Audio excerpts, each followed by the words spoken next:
История образования нашего села похожа на истории возникновения десятков таких же сел и деревень, разбросанных по всей России.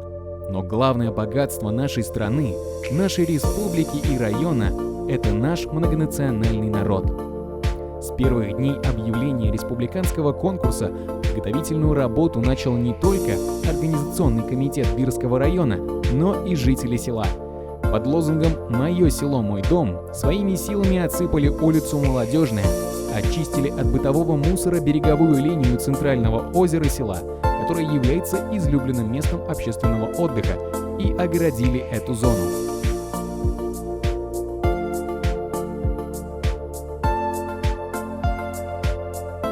Осенним солнечным днем наши жители дружно отметили завершение работ по благоустройству села Бахтыбаева, пели, танцевали, занимались спортом, угощались традиционными национальными блюдами. Активная пропаганда здорового образа жизни явилась толчком не только для увеличения сельхозпоказателей, но и для развития рукоделия и ремесла в селе.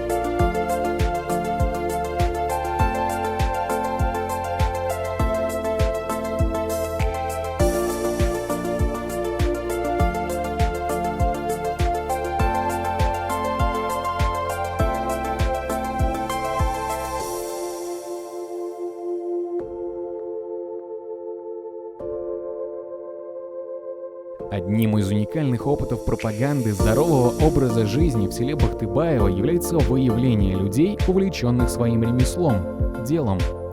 Кутлусатов Михаил Павлович – один из таких.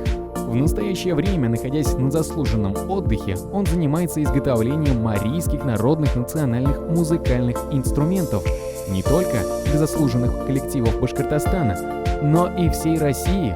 Михаил Павлович большое внимание уделяет передаче своего мастерства подрастающему поколению. На всех творческих встречах, выставках и мероприятиях проводит мастер-классы. Важнейшим звеном жизни каждого из нас всегда остается семья. И как сказал Радий Фаритович, счастлив тот, кто работает дома. Именно так односельчане живут, работают и проводят досуг вместе. В селе Бахтыбаево активно развивается сельский туризм, организована тропа здоровья для всех желающих. Маршрут проходит через знаменитый 300-летний дуб, сельский музей и еще одного ремесленника Ефрема Емельяновича Калиньянова, который занимается резьбой по дереву. Тропу здоровья посетили даже жители Китая и Финляндии. Молва об этой тропе вышла за пределы республики и привела в наше село журналистов телеканала «Россия-1» Башкортостан Рустема Габасова.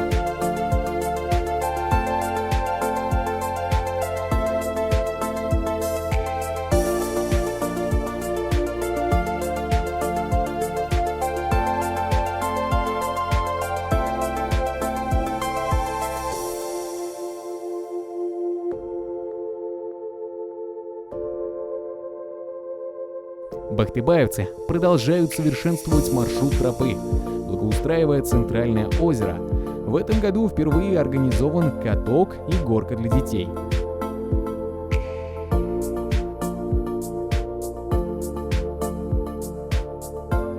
Заключительное мероприятие «Когда мы едины, мы непобедимы» было проведено с охватом всего Бирского района. Участие приняли все 14 сельских поселений. Таким же уникальным опытом борьбы за здоровый образ жизни является привлечение именитых спортсменов, которые становятся примером для подражания подрастающему поколению. Постоянные гости и участники спортивных мероприятий, уроженцы села Бахтыбаево – это параолимпиец Михайлов Кирилл, победители российских и республиканских соревнований, триатлонисты братья Ямбаевы. Алекс Михайлов со своим тренером Айгузиным Юрием, член сборной Республики Башкортостана по карате, 14-летний Камильянов Евгений, тренер по карате Андреев Евгений. Личным примером заразили здоровым образом жизни многих односельчан. В единстве наша сила, и только сохраняя семейные традиции и обычаи, воспитывая здоровое поколение, пропагандируя здоровый образ жизни, мы сможем возродить и сохранить село.